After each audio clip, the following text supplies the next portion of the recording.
Dígase usted mismo, qué bueno que vine a la iglesia hoy. Estoy en el mejor lugar. ¿Usted sabe con qué persona habla más todo el día uno? Con uno mismo.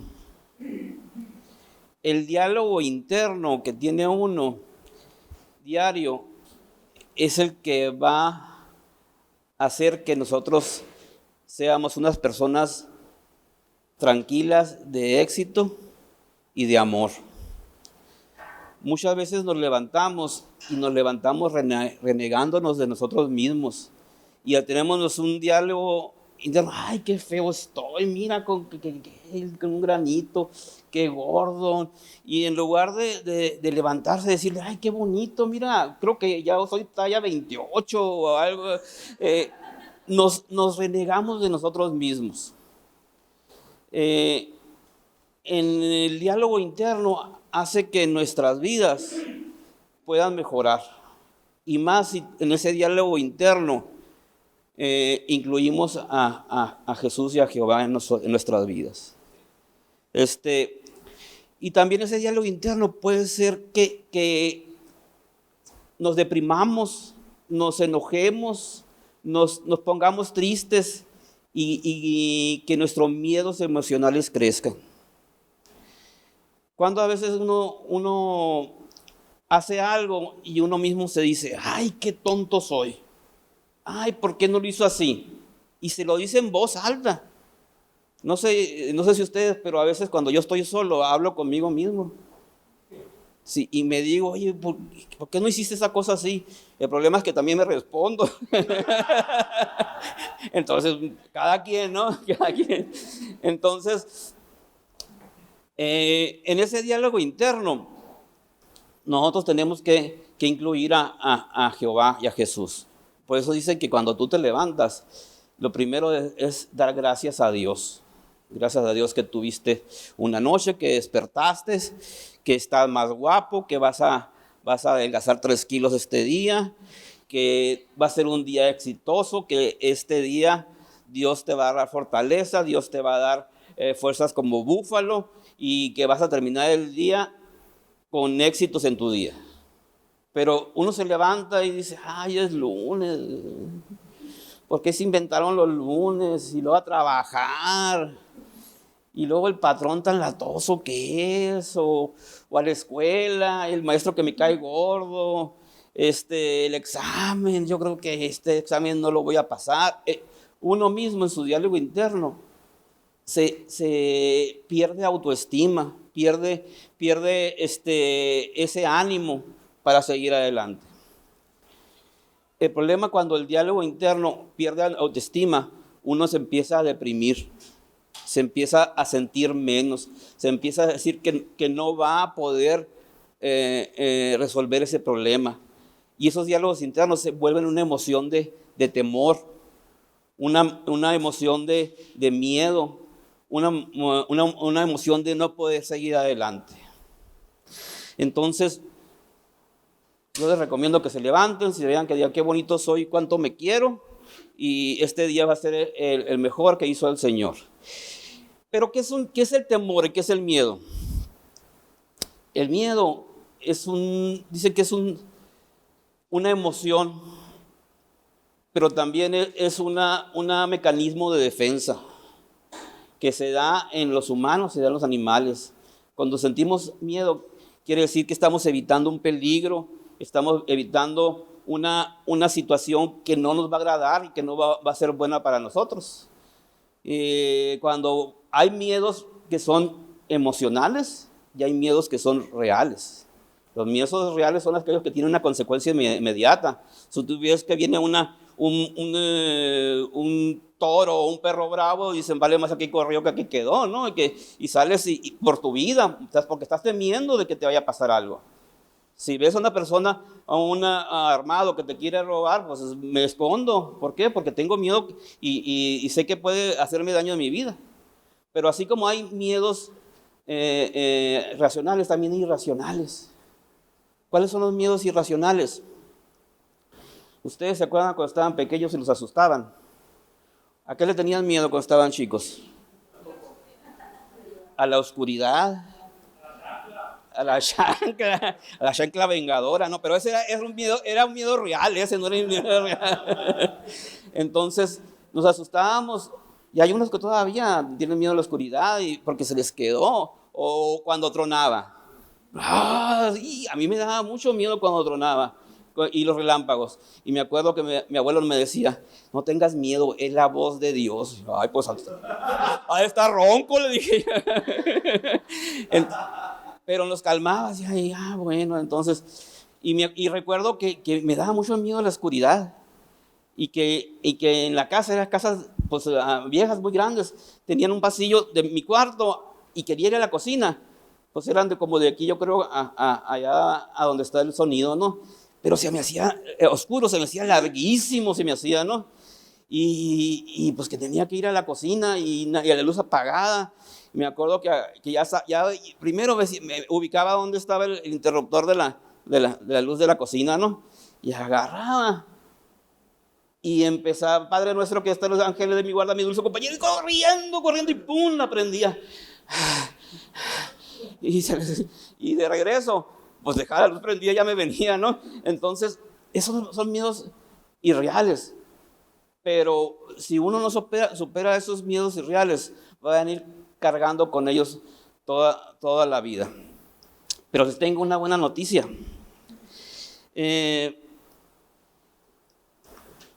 Dios, Timoteo nos habla en Timoteo 1:7, dice, porque no nos ha dado espíritu de cobardía, sino de poder, amor y dominio propio. Lo dije, cobardía, como que se oye muy así, muy de película, ¿no? El cobarde, ¿no? Y busqué que cobardía es temor de enfrentar a algo que no conocemos, a un peligro.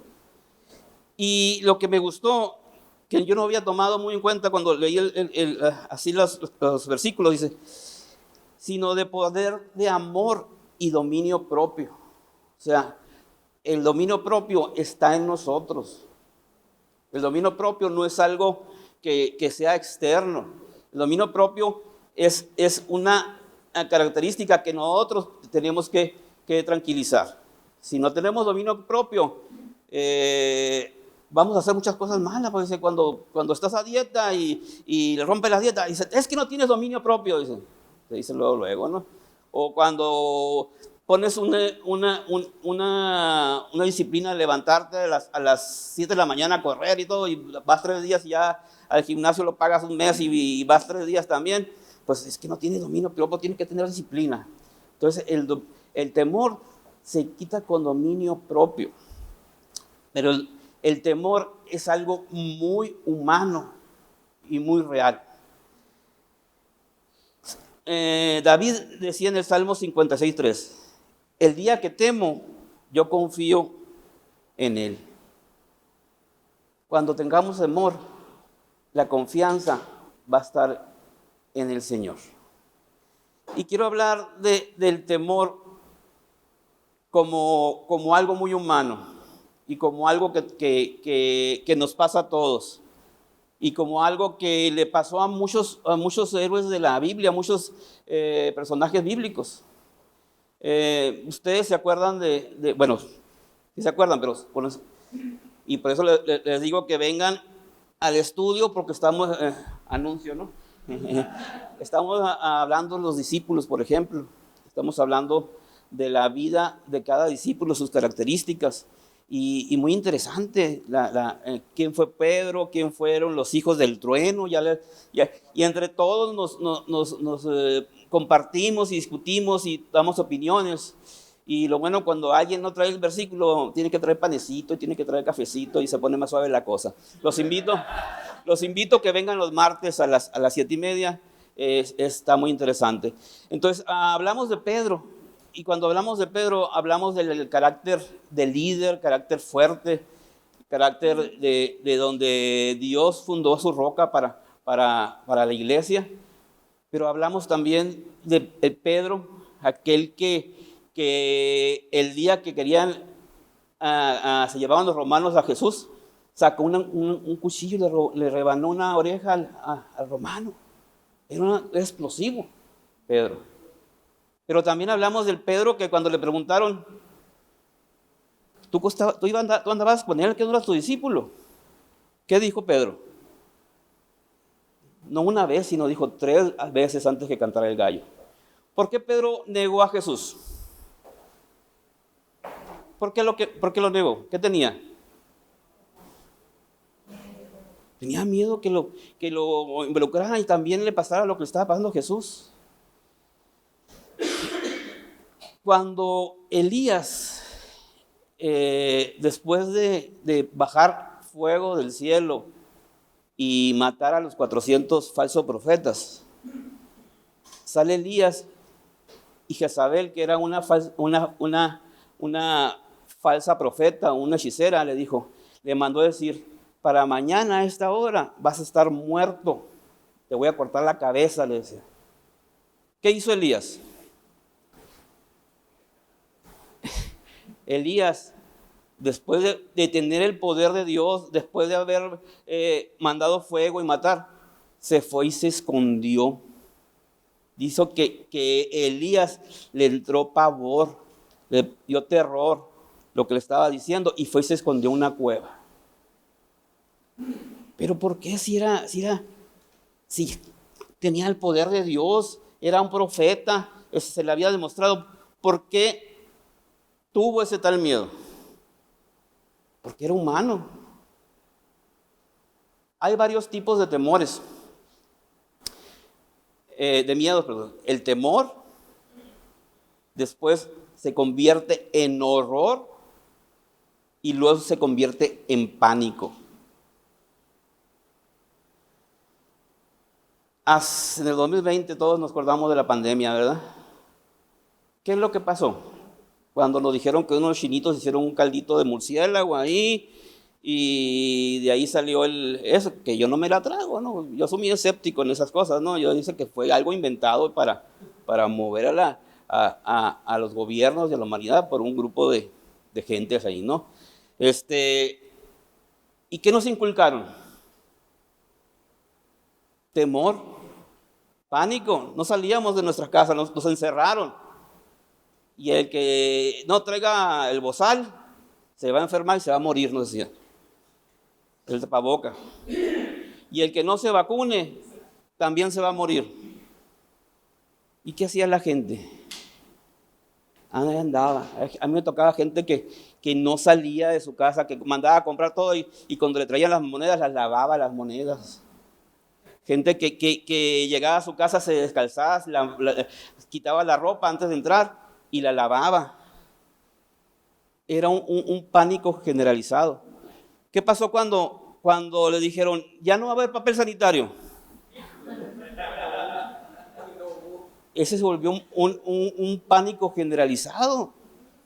Había colas y colas, porque salían del Costco con unos paquetotes de papel sanitario, no tenían ni siquiera dónde almacenarlo y tenían lleno de papel sanitario. ¿Por qué? Porque había un pánico, la enfermedad. ¿Qué les resolvía el papel sanitario? ¿Quién sabe? Pero como todo el mundo compraba, pues hay que comprar, por si acaso. Entonces, el miedo, el temor hace cambiar nuestras conductas. El miedo hace que nosotros pensemos diferente. El miedo nos hace dejar de hacer o hacer cosas, y ese es el problema. Y quiero poner un ejemplo de un personaje de la Biblia que fue David. Todos conocen a David, ¿no? Tú saben que David era un muchachito que pastoreaba ovejas, que era pastor, cuidaba las ovejas, defendía las ovejas de los leones, de los osos. Y un día le dijeron, ¿sabes qué? Llévale este lonche a tus hermanos. Y mandaron con comida al campo de batalla donde estaba Sansón, y Goliat. Y los dos estaban grandotes, ¿no? Entonces, y oyó a Goliat cómo maldecía al pueblo de Israel. Oyó cómo renegaba del Dios. Y increpaba a ver quién quería pelear con él. Y nadie quería pelear con él porque era un chico animalón, dice, ¿no? Entonces, cuando llega David, ese muchachito, pues era el menor de los hermanos, le dice, yo voy a pelear con él, le dijo. Pero ¿cómo tú? Le dice, no, pues, ¿cómo que yo agarro leones, le quito a los borregos de la boca? ¿Qué me puede hacer este hombre? Y además está maldiciendo a Jehová y al pueblo de Israel. Dice. Bueno, y dice, bueno, pero primero que me digan, ¿qué le van a dar al que le gane a Goliat? También el interesado, ¿no? Pues al que le gane a Goliat, le vamos a perdonar todos los impuestos. Ya no va a pagar ni prediales, ni IVA, ni nada. También va a ser parte del ejército del rey Saúl. Y además se va a casar con su hija. Va a tener de hierro al rey. Dice. Pues para que se puso más interesante la cosa, dijo, ¿no? Y dice que le ponen la armadura de Saúl. Y no estaba acostumbrado a llevar la armadura de Saúl. Es como que le quedaba muy grande. Imagino que era un muchachito de 16, 17 años, no habla de edad. Pero dice que cuando antes de eso ya lo habían ungido para ser rey. Pero Dios tenía una preparación para él. Cuando vence en el nombre de Jehová al Goliat, cae. Y dice que en ese momento el ejército se levanta y vence a los filisteos. ¿Qué pasa? David se vuelve el héroe nacional. Yo me imagino como los grandes deportistas de ahora. No como el Canelo, porque el Canelo no. Bueno, pero por ejemplo, otro anuncio. Estábamos viendo la serie de Julio César. Está interesante por ver la humanidad uno del boxeador, ¿no?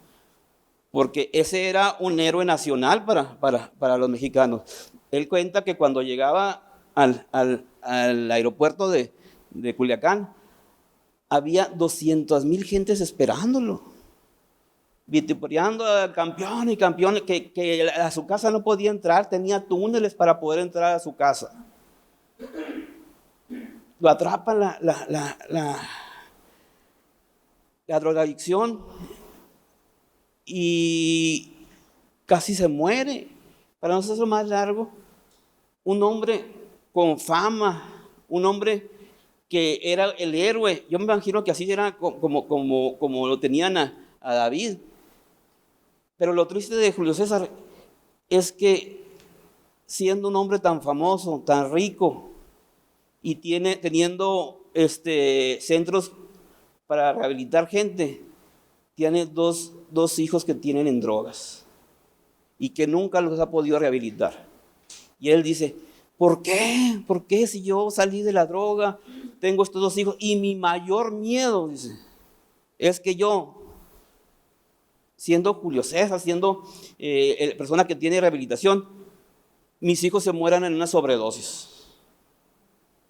Entonces uno se pone a pensar, personas tan famosas, personas tan ricas, que no puedan ni siquiera ayudar a sus propios hijos, ¿no? Y su conflicto en toda la serie se basa en eso, que los demás, sus hijos se ponen celosos de los otros hijos, que la esposa que no la atiende, que se la lleva trabajando con todo el dinero y siempre con el temor de sus hijos. Bueno, ya me fui para otro lado, ¿no?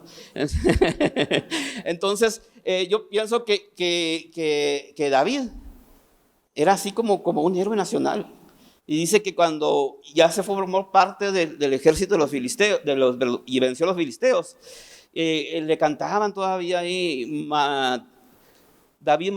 Saúl mató a sus 1,000 y David mató a sus 10,000. ¿Y qué pasó? Todo eso llegó al rey Saúl. Y ese celo, ya Saúl sentía como que le estaba pisando los talones. David dijo, cualquier rato me da el golpe de estado y me quedo así. Entonces manda a matar a David. Manda a su ejército a matar a David. En ese tiempo había muerto Samuel, quien era el profeta, y decían que su mejor amigo Jonatán no lo podía ayudar. Entonces él huye, David huye. ¿Por qué? ¿Por qué huye David? Porque tenía miedo. Tenía un miedo inminente que lo mataran. Pero también tenía un miedo emocional, que se sentía solo. En ese tiempo no tenía nadie, su esposa, sus hijos lo habían abandonado porque eran parte del reinado de Saúl. Su ejército lo había traicionado porque era parte de Saúl. Su mejor amigo no estaba con él. Su mentor, que era Samuel, había muerto. Entonces David empieza a huir. Pero dicen que huye a la tierra de Gat. ¿Y saben de quién era de Gat? Pues que Goliat era de la tierra de Gat. Y va y se mete a la boca del lobo. Uno piensa, ¿cómo el David, el héroe nacional, el que venció a Goliat, el que mató a 10,000, aquel que venció con su espada, el victoriado, estaba ahora huyendo? ¿Por qué? Porque tenía miedo. Y porque se sentía solo. Y porque no encontraba dónde encontrar refugio. Dice que tal fue su miedo y desesperación que se volvió en pánico. El problema de nuestros miedos son que se vuelvan en pánico. Y cuando se vuelven en pánico no los podemos controlar. Dicen que cuando llegó a Gat, los filisteos lo identificaron. Mira, este es David. Y David yo pienso que se disfrazó y empezó a actuar como un indigente. Dice que babeaba, que arañaba las paredes, y se lo llevan al rey de Gat y le dice, mira, aquí está David, el que venció a Goliat, nuestro enemigo. Y lo ve el rey de Gat, le dice, no, David es un hombre fuerte, un hombre valiente, un hombre que se enfrenta a gigantes. ¿Cómo puede ser este hombre David? No, este no es David, llévenselo. Y se salva David de rey de Gat. ¿Y qué hace? Huye y se refugia en una cueva, en la región de Adulam. Se llama la cueva de Adulam. Aquí nos muestra el Señor cómo, siendo hombres de Dios, hombres cristianos, nuestros miedos son naturales, y cómo utiliza las crisis a veces, nuestras debilidades, para formar nuestro carácter, para moldearnos y para salir fortalecidos de esas crisis. Cuando hablamos de una cueva, pues lo primero que nos imaginamos es un hoyo, un lugar oscuro, un lugar donde no hay ventilación, un lugar donde hay murciélagos, donde hay, no sé, como para refugiarse. Imagínense corriendo el temor para ir a meterse a una cueva.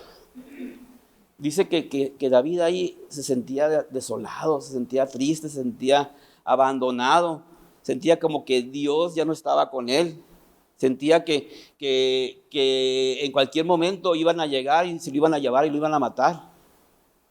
Todos los miedos de un ser humano estaban ahí con David. Pero ese tiempo de David en la cueva le sirvió de reflexión. Esa crisis que estaba viviendo David ahí, lo estaba transformando para ser el próximo rey de Israel. ¿Qué pasa? Cuando está en la cueva, dice que que trae a su familia a vivir con él, a una cueva, porque tenía miedo de como todo persona, que su familia también fuera asesinada. Pero dice que también a esa cueva llega gente. En Samuel, aquí nos da las características.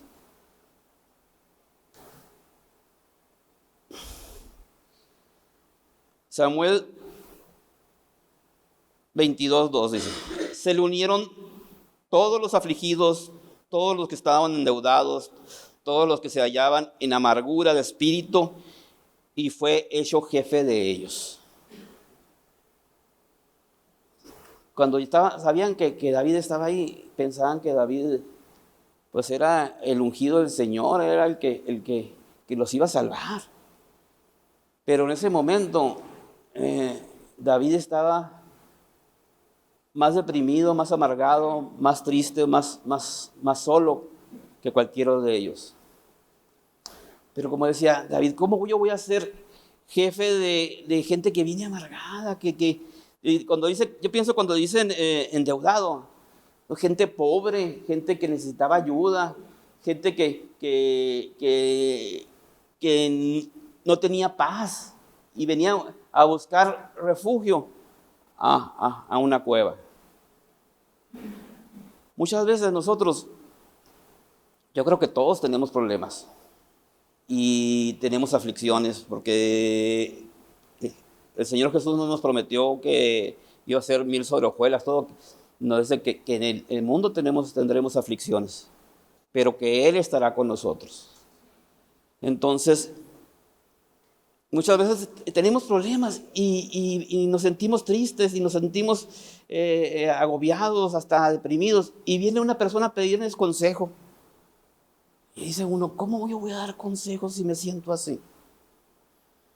Pero decía mi abuela, que en la casa del ciego el tuerto es rey, dice. O sea, si tú tienes problemas, si tú tienes crisis, tú te imaginas cuánta gente tiene más problemas y crisis que tú.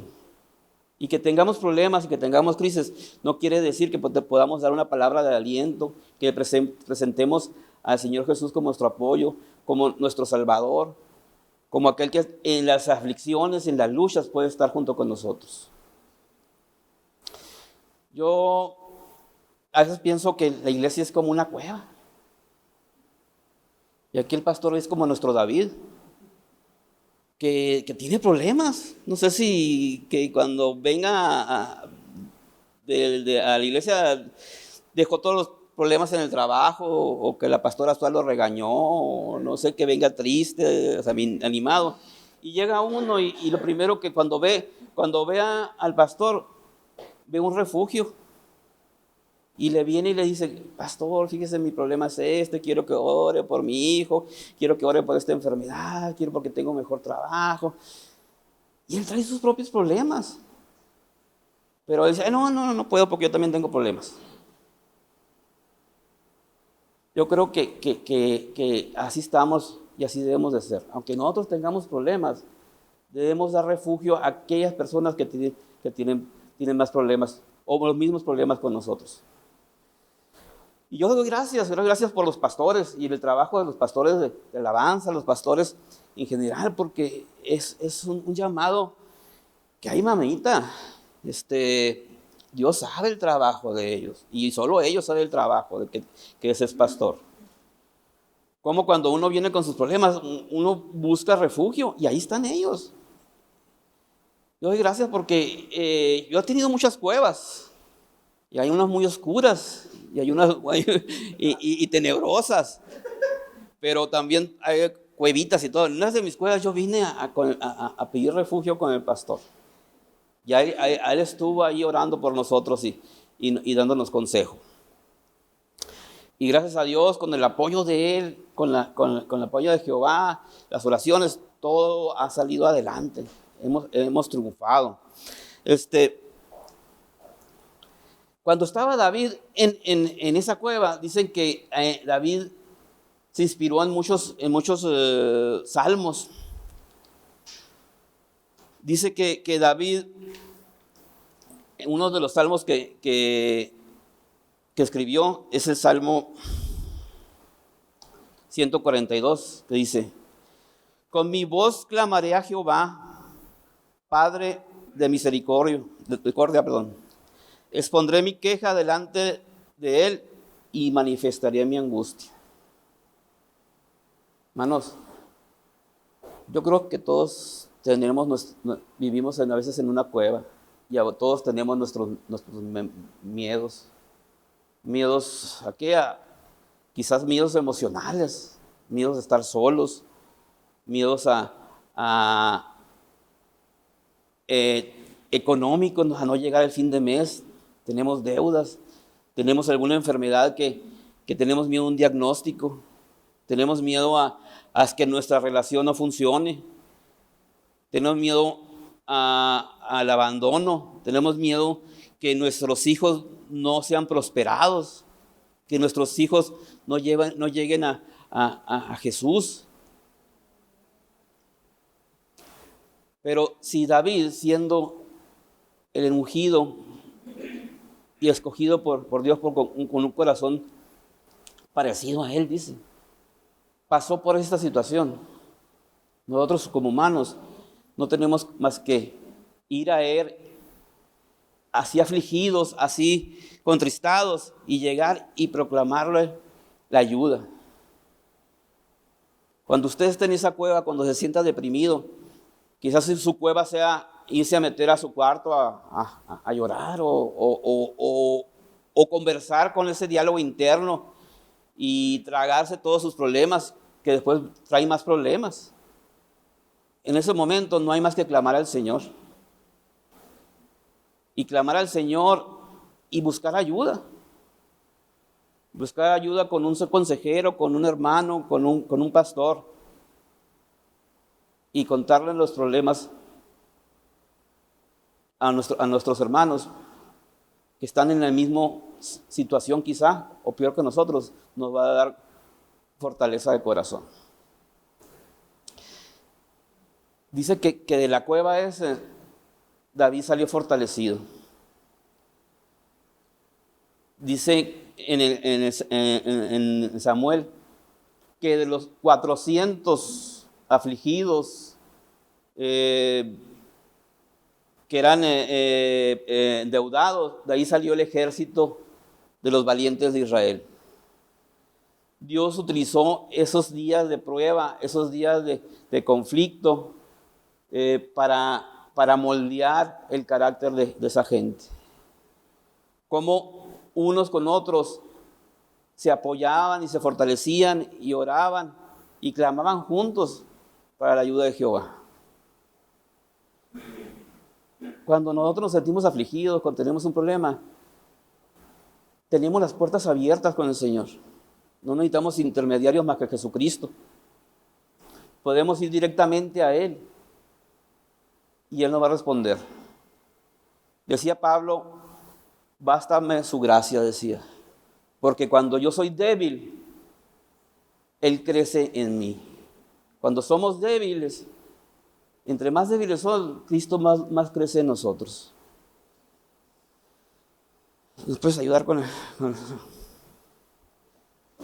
Los invito a que reflexionen la cueva que han pasado, las tribulaciones, las crisis. Yo estaba recordando que hace 3 años Dios me llevó a una cueva, a una enfermedad muy agresiva, que en 5 días de dolerme las manos, dejé de caminar, dejé de moverme, estaba postrado en una cama, no podía ni siquiera rascarme, ni llevarme la comida a la boca. ¿Qué aprendí yo? Yo reclamaba al Señor: Señor, ¿por qué me tienes así, Señor? Señor, cúrame. La incertidumbre, porque no sabían lo que tenía, de esa enfermedad tan agresiva en tan poco tiempo y tan progresiva. que cada día me sentía atrapado en mi propio cuerpo.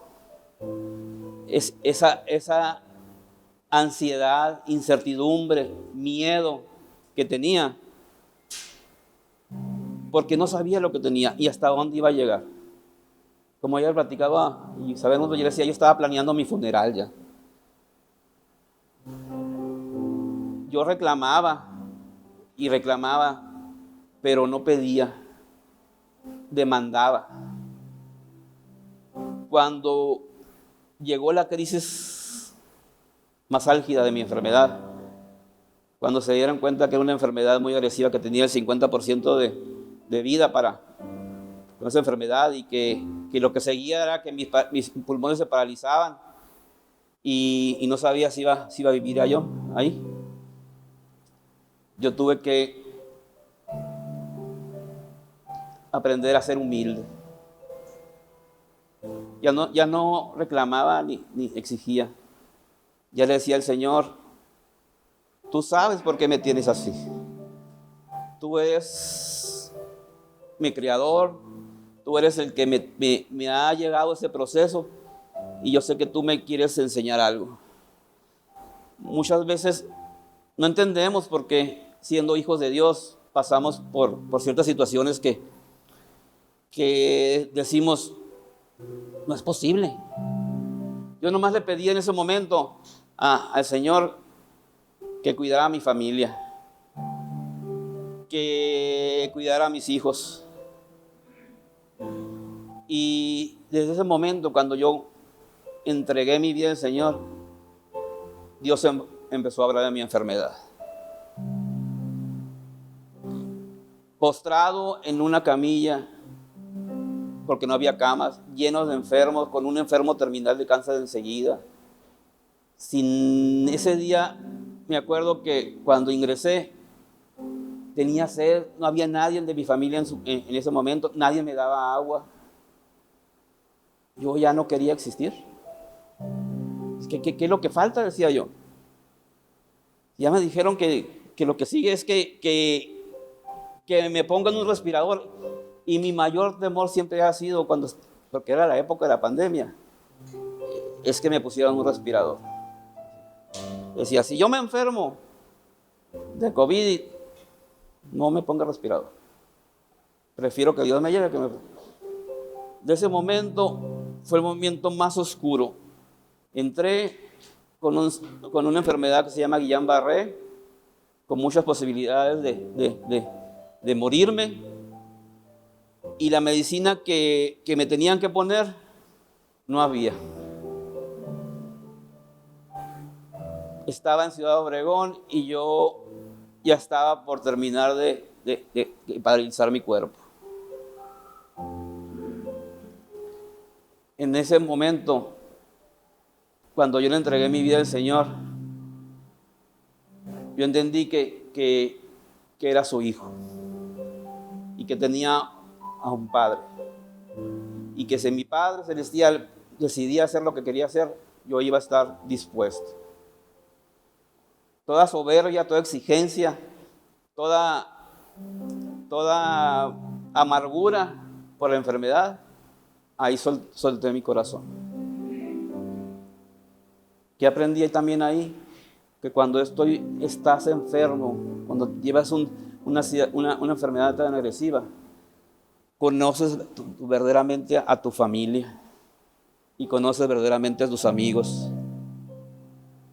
Mis hijos, mis esposas, amigos que realmente conociste como amigos, estaban cerca, pendientes de mi familia, pendientes de mi enfermedad, con apoyo económico.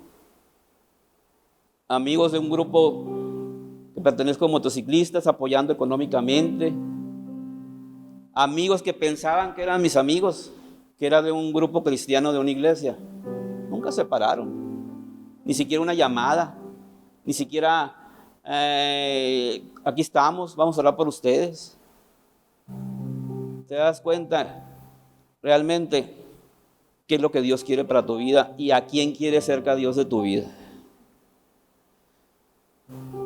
Yo cuando salí Salí fortalecido, porque también me habían dicho que esa enfermedad iba a quedar sin caminar 1 año, 2 años.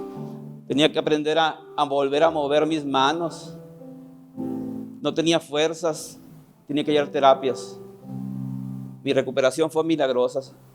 En 2 meses yo ya estaba trabajando otra vez. Dios me había rehabilitado. Pero que en esa cueva siempre estuvo el Señor conmigo. Aunque yo estaba sufriendo, Dios estaba moldeando mi carácter. Dios estaba probando mi fe. Dios estaba acercándome a mi familia, a mis verdaderos amigos, a mi verdadera familia. Cuando yo salí y me recuperé, entendí todo eso. ¿Qué pruebas has pasado tú? ¿Qué pruebas tienes ahorita? ¿En qué cueva estás ahorita? ¿Cuál es tu crisis? ¿Cuál es tu miedo? Reflexiona. Dios, aunque estés en esa crisis, en ese problema, en esa cueva oscura, siempre va a estar contigo. Siempre va a estar apoyándote. A veces no lo entendamos, pero nosotros no somos un capataz que decirle, haz esto, haz lo otro. La voluntad de Dios es soberana. Muchas veces no sabemos por qué Dios nos deja pasar por estas pruebas y desconocemos cuándo se van a resolver. Pero los tiempos del Señor son perfectos. Los tiempos del Señor tienen su tiempo. Él como puede levantar a un muerto, a un paralítico, puede dar un proceso para que esa enfermedad sea curada. Puede dar un proceso para esa relación con tu familia sea curada. Lo que tú tienes que hacer es creer. Tu miedo no va a definir tu vida. La fe en Dios es lo que va a definir tu vida. Amén. Cuando yo me siento triste o cuando estaba triste, me acordaba del Salmo 23. ¿Se acuerdan del Salmo 23? Jehová es mi pastor y nada me faltará. En lugares de delicados pastos me hará descansar. Sobre aguas de reposo me pastoreará. Confortará mi alma. Y luego dice, aunque ande en valle de muerte, no temeré mal alguno, porque su vara y su cayado nos fundirán aliento. Y cuando habla en valle de muerte, no es un lugar.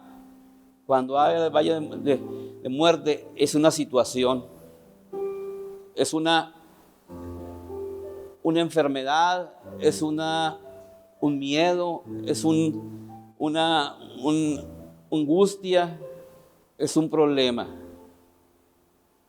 Cuando vaya, y siempre su valla y su cayado nos fundirá aliento. La valla y el cayado es el que usa el pastor para sacarlo de donde se queda atrapado, cuando está en espinas.